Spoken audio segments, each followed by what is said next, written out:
What are they playing for? They're playing for their jobs. They're playing for a paycheck. Already eliminated. Coach is gone. Coordinator's gone. Like, you are paying for money. That's it. And pride. Listen to their injuries. Their number one corner is out, Kendall Fuller, who I think is the best player on their entire team. Their number two corner is out, Benjamin St-Juste, which, little known fact, trivia, they got Benjamin St-Juste. That was one of the picks that they used for the Trent Williams trade. They got it from us.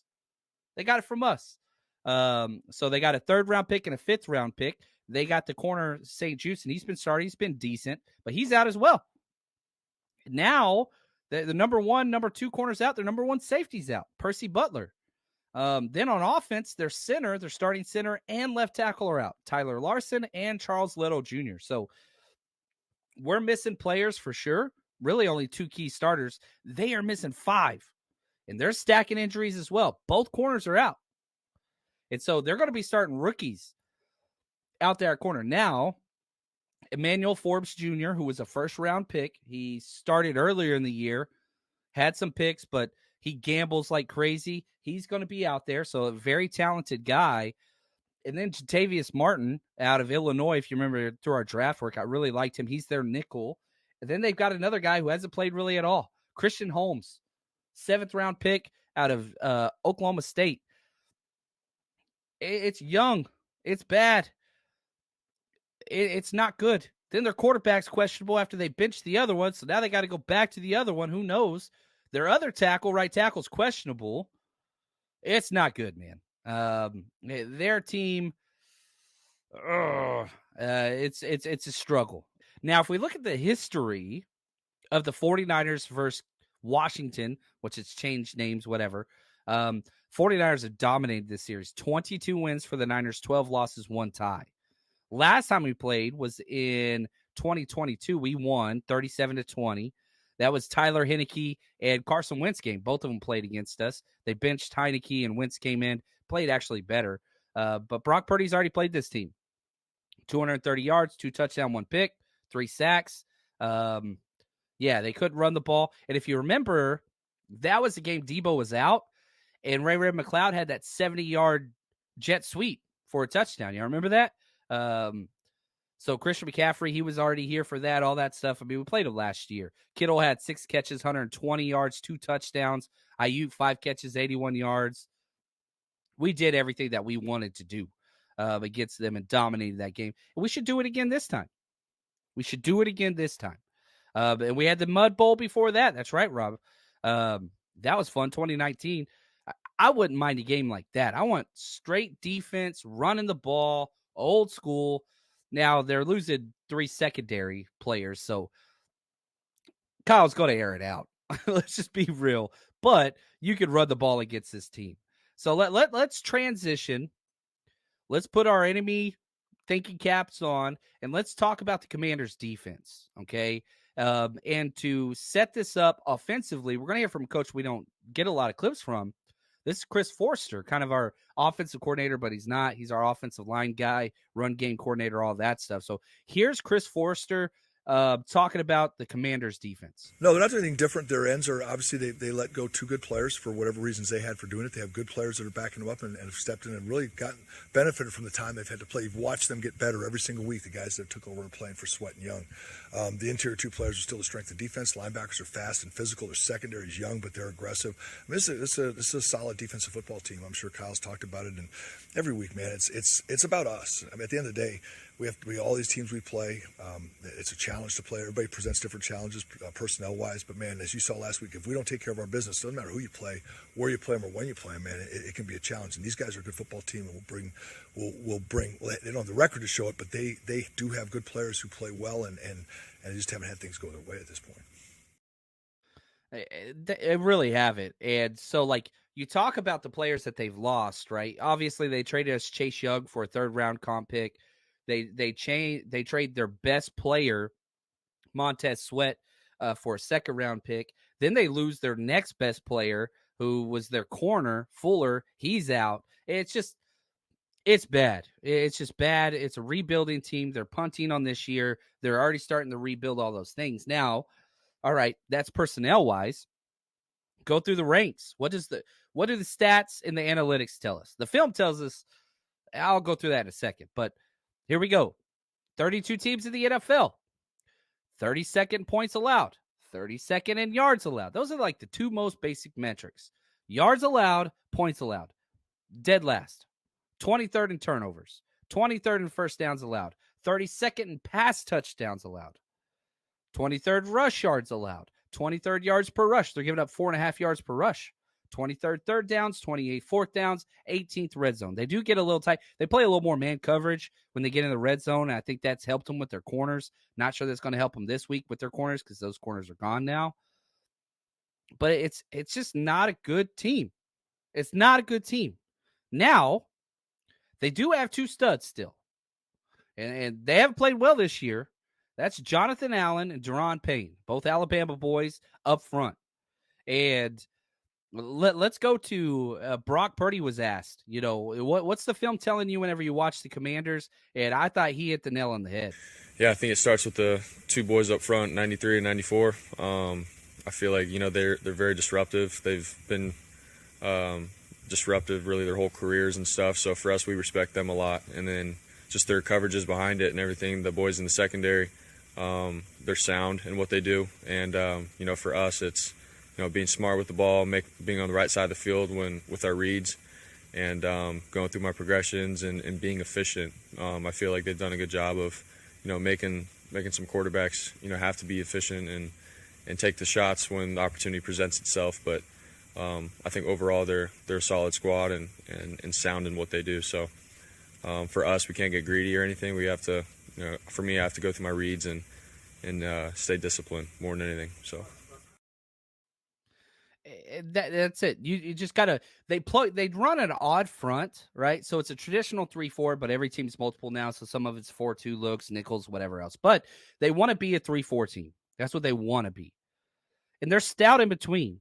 They really, really are. Their best two players running in between the the A and B gaps. It's difficult. C gap's always wide open against this team though. Outside tosses, outside stretch, outside all that stuff wide open. C gap wide open. What the 49ers do suits best going against this team.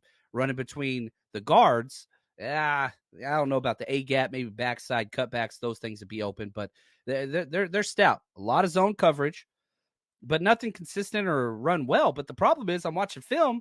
The film I'm watching, these guys aren't playing. 3 out of their 4 secondary players aren't playing this week. They played last week, not playing this week. So it's going to be a little difficult for the 49ers to get a true pulse on what it is they're going to see defensively because it's all new guys out there. It's a whole new thing. Misdirection kills this team, though. They're not set up for that. Don't transition well on motions. That's bad for them as well. You look at their blitz rate their last 3 games. Jets, they blitzed 9 times, not that many. Rams, 10. That's about the league average. Against Miami 3 weeks ago, 4 times. So, yeah, now you're bringing in all these young guys. I don't think they're going to blitz that much. It doesn't make sense to blitz that much. I have a hard time seeing that. So, and again, you look at their personnel, it's guys you haven't really heard of before. Now, they're NFL players, and I'm not trying to belittle them or disrespect them, but this isn't a Pro Bowl team. There's not one player on this team that's going to get an All-Pro or Pro Bowl. Not one. Not defensively, at least. Kendall Fuller might. Jonathan Allen might. But, nah. They're not putting up the year. Statistically, analytically, film-wise, no. It's hard whenever you're on an island and you're devoid of talent, which is where they are. Now, okay, let's get some coach speak. Let's listen to the wise old man himself, Steve Wilks. I freaking love him. My favorite person at the press conference every single time. He's talking about the Commanders' offense, and he's going to bring you coach speak. Don't overlook people, and he's going to hype up this offense a little more than I would have. But here's Steve Wilks talking about the Commanders' offense. The great thing about this league here, you don't have time to sit around and feel sorry for yourself. It's a constant, ever-evolving week. Getting ready for the next opponent, and Washington is a real good football team. All right, we got the word that Jacoby Brissett is going to start. He is a proven veteran in this league that has shown that he can win football games at every place that he's been. They have a solid run game.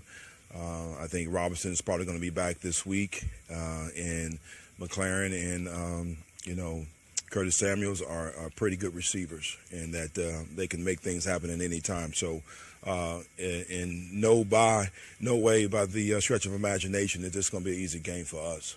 So we got to show up and play well and be ready to execute. And with that, I'll take your question. Now, let's look at the Commanders' offensive ranks out of 32 teams. We did the same thing for the defense. Let's look flip side.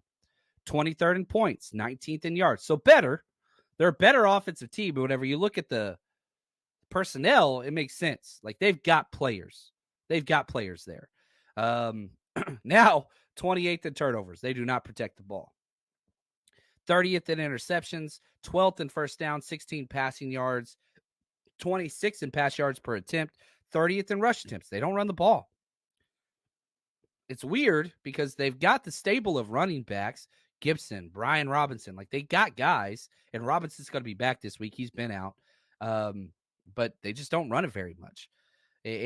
But the one place that they are amazing at, 4th and red zone. When they get in, they cash in. That's going to be a key stat this week. Now, the clip that you just heard, talking about Jacoby Brissett, that was before he injured his hamstring in practice. So my assumption is Jacoby will start. I don't know. It's hard going off things, but I think we'll probably end up seeing both quarterbacks at some point. Jacoby Brissett gives them a much better chance to beat the 49ers because he protects the ball. He's smart. He's a vet. You look at, Sam Howell, he's a young pup and he's a slinger, man. And he's either on or he's off. And he's been off for a while. He's been off for a while. So who's their best player? Samuel Cosme, sticking with the Longhorns, baby. Their right guard. He's the 4th rated guard in the NFL from Pro Football Focus. He was a tackle. They kicked him inside. He's been stellar there. You watch the tape. He's really good. Great feet. Plays very, very well. Perfect NFL build for a tackle, but he's excelling at guard. Their wide receivers. Terry McLaurin's great. He's a top 10 wide receiver in the NFL. He's never played with a capable quarterback. Not trying to be disrespectful to anybody he's played with, but he's great. McLaurin's awesome.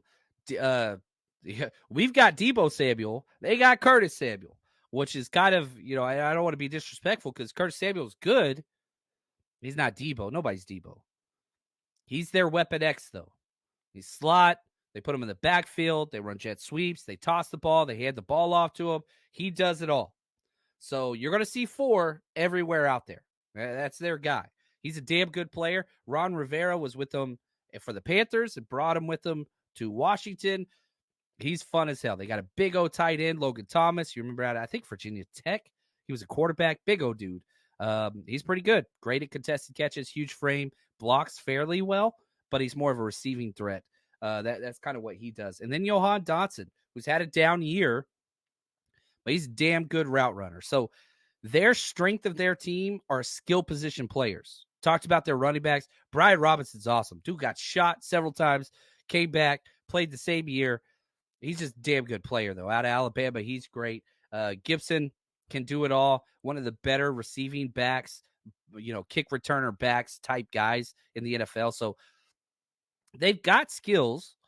The problem is their old line just can't do it. And now they're missing 2 starters on top of what they've been missing. Possibly 3 if Wiley, their right tackle, can't go.